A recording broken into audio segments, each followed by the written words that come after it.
Yesterday's Mike Wang blog with 2K21 gameplay came with a whole lot of extra responses from Mike Wang trying to clear up some of the statements in that blog. What up 2K fans, it's time for some more NBA 2K21 news. Everyone that follows 2K on Twitter knows that this is the Mike Wang time of year. Anytime a blog comes out, he tries his best to clarify some of the misconceptions about what's stated in those blogs.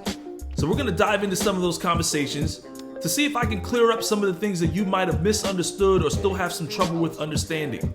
This news is primarily about shooting with the right stick. But first up, I want to give a shout out to the 2K Insider. Ronnie2K actually tweeted this out and then deleted it. Luckily, the 2K Insider was there to save the tweet. Ronnie says gameplay details dropping for NBA 2K21 current gen. You'll get your hands on it when the demo comes out on 8/24. Tag a friend who's your first matchup. Check out the full gameplay blog on my IG story. Now obviously the part that caught everyone's attention was tagging a friend who's your first matchup. Does that mean that we'll be able to play against friends in the demo? Because Ronnie deleted it, there's really no clarification on that at the moment. And we really don't want to make the same mistakes we made last year in believing everything he says. So out of respect for Ronnie2K, we're gonna move on. Mike Wang tweeted, the Jumpshot Creator isn't gated behind a workout anymore. It's available off rip. Last 2K of the generation? Seems like they're trying to make this 2K a lot more user-friendly. Next, Mike tweets, by default, you won't see green lights when playing against the CPU, but you can set the shot feedback setting to all shots if you want to see them like in 2K20. Me personally, I never liked being able to see everyone's shot meter. I feel like it created a lot more toxicity, especially among teammates. Everyone starts thinking that if you don't green the shot, it shouldn't go in. But if a green release is an all-net swish, there's a lot of NBA players that make ridiculous shots that hit the rim. Moving on, we've got a question from Wisdom. He says, Mike, how much of a boost is taken away if we revert back to shooting with square in 2K21 instead of using the Pro Stick? Mike says you can still use the button and be very successful. The Pro Stick just has a wider skill gap. Some will do better with it in comparison, but some will shoot a ton of air balls. My advice is to try both and see what fits you better. Then we have a great question from Jimmy Miller. Can you stack the boost of having no shot meter and aim with the Pro Stick, or do you have to have the meter on for the Pro Stick boost? Also, is one boost bigger than the other? Mike says if you turn off the meter, aiming is automatically disabled and the Pro Stick works like 2K20, timing based. You need the meter for aiming because the target is dynamic. Another good question this guy asks, which one gets a bigger boost meter, using the Pro Stick to shoot or meter off and shooting? Mike Wang says the Pro Stick. So to make it clear, Mike Wang is saying that the Pro Stick, shooting with the right stick, pulling the right stick down and then centering the right stick to shoot, gets a bigger boost than shooting with the meter off. That's huge because good shooters are going to want to take the best type of shot that gives them the highest chance of makes. Another good question as it pertains to defense. This guy says, please punish the bad jump shot contests like you did in 2K14. There's a lot of three-point fouls in the NBA in real life too. Please make sure to add some skill and variations to shot contests. Thanks. And Mike responds, there are more jump shooting fouls when you make contact with the shooter on bad or late contests this year. This is why I equipped the Intimidator badge and just run out there with my hands up. Another good question from Josh. He says, did you say time the meter and the direction? And Mike wants to clarify, when you shoot with the Pro Stick, the meter only shows the ideal aiming point, which you use the stick to target. You don't see timing, so you have to know your release as if the shot meter was off. So in the blog, we find out that Quick Draw has been removed from the game. A question from Gucci, he says, will Quick Draw still be out the next gen too?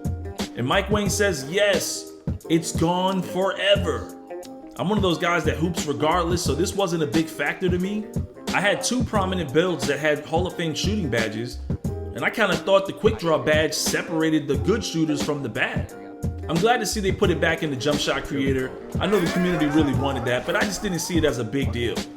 We've got another good question coming in from Laker Fan.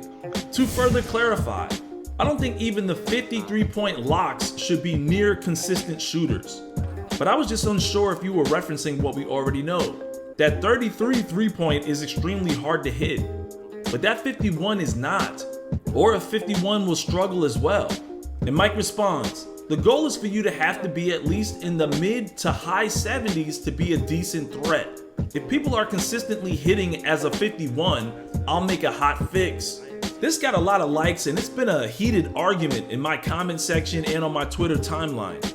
I like to say that the vast majority of the players in the community are casuals and are not very good at shooting. Whenever someone's referencing a build that can consistently hit threes with a 51 rating, I'm always questioning whether or not they're forgetting about the user. And they're talking about a YouTuber who's obviously really good at the game. Then they'll say you'll see it more if you play against a lot of comp, and that's exactly my argument. Competitive players are really good at the game. Let's not discount the user. Don't forget that people have figured out how to time their release with any build. I'm not saying the attributes shouldn't mean anything, but I'm also saying if you're on defense, why are you leaving this guy wide open to consistently hit threes on you? And I hate it when people exaggerate, saying that a 53 ball rating is shooting just as good as a sharpshooter, when sharpshooters are pulling up from half court, fadeaway threes in the corner, and knocking down heavily contested dead-eye threes. I'm sorry, but even when I play comp, I never see that, and if I ever have, it's been extremely rare. We're simulating NBA players after all, so if you leave a guy wide open, that's on you. iBoard asks a really good question. Yo Mike, will there be a way to turn off the right stick shooting option so that way there isn't any accidental step back shots? Mike says yeah, you can turn right stick shooting off completely if you want. Another question in from Trey, he says, I hope I get a response. Been 5 years, no response for me. I know you answer about shooting. Will there be a difference between a 99 3 ball and a 73 ball? Mike says there's a pretty significant difference. Take your average 3-point field goal percentage as a 70 and add about 20%. Not sure if that was the answer Trey was looking for, but I think we all get the point. And finally, a good question in from Walt. He says, this gonna apply for next gen too, I hope. And Mike says everything in the blog applies to next gen, but there's a lot more to talk about as well.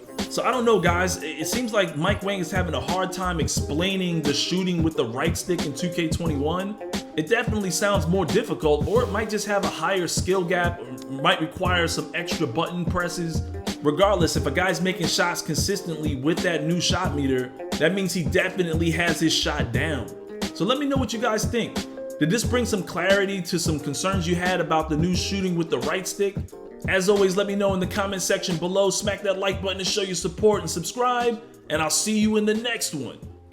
Mike says that dribbling should be much more responsive and easy to chain combos. So for dribbling, we remapped the controls to give you access to more moves and overhaul dribbling in general to be way more responsive and chainable. Street moves have been moved to the left trigger. So basically they brought back park size ups, but you have to hold the left trigger to pull them off.